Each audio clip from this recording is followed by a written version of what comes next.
నేను చెప్తాను వివరంగా. చెప్పమంటారు దీని గురించి? నుంచి చెప్పనా? చెప్పండి. తీసుకుంటా వీడియో.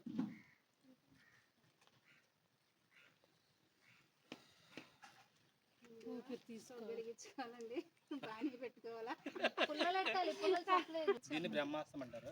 ఈ బ్రహ్మాస్త్రం తయారు చేసుకోవాలనుకుంటే మనం ఏమైనా 5 రకాల ఆకులు కావాలి. ఈ సీతాఫల ఆకులు, జిల్లేడు, అదేమో గానుగా,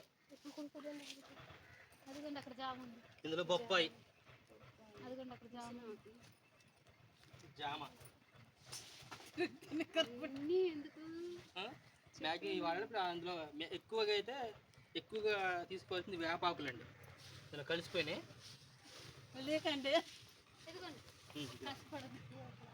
వేప ఇది కనీసం వేపాకులకు 3 కేజీలు అట్లా ఉండాలన్నమాట. 3 కేజీలు ఉండాలన్నమాట. మిగతా అన్ని ఆకులు, గానుగాకులు 2 కేజీలు, జిల్లేడు ఆకు 1 కేజీ, సీతాఫలం ఒక 2 కేజీలు. ముసిని ఉంటే ఇంకా మంచిది. ఇక సీతాఫలతో పాటు జామ మనం తినే జామకంటే ఆ ఆకులు ఒక 2 కేజీలు, బొప్పాయి ఒక 2 కేజీలు. అంతే.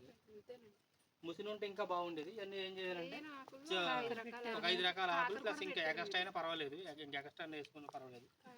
ఏం చేయాలంటే కాకర 1 కేజీ వేసాం. కాకర ఈ మొత్తం అన్నీ అంటే ఒక 15 లీటర్ ఆవు మూత్రం తీసుకొని దాన్ని ఒక గిన్నె తీసుకొని ఆ గిన్నెలో వేసి ఓన్లీ ఆవు మూత్రంలోనే మొత్తం మరిగించాలన్నమాట. దీన్ని ఒక 3 కానీ 2 కానీ.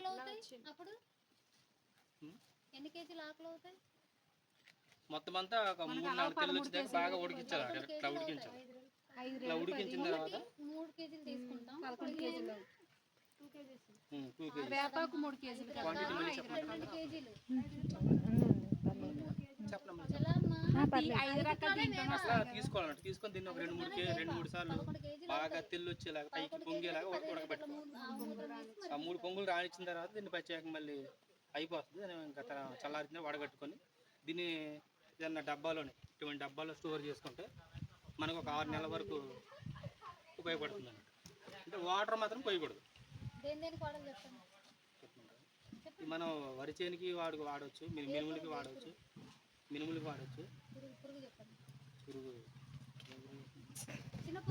అదే పచ్చ పురుగు, లద్ది పురుగు అవి ఉంటాయి కదా, దోమ, పచ్చదోమ, దోమలు ఉంటాయి కదా, అన్నింటికి వాడవచ్చు.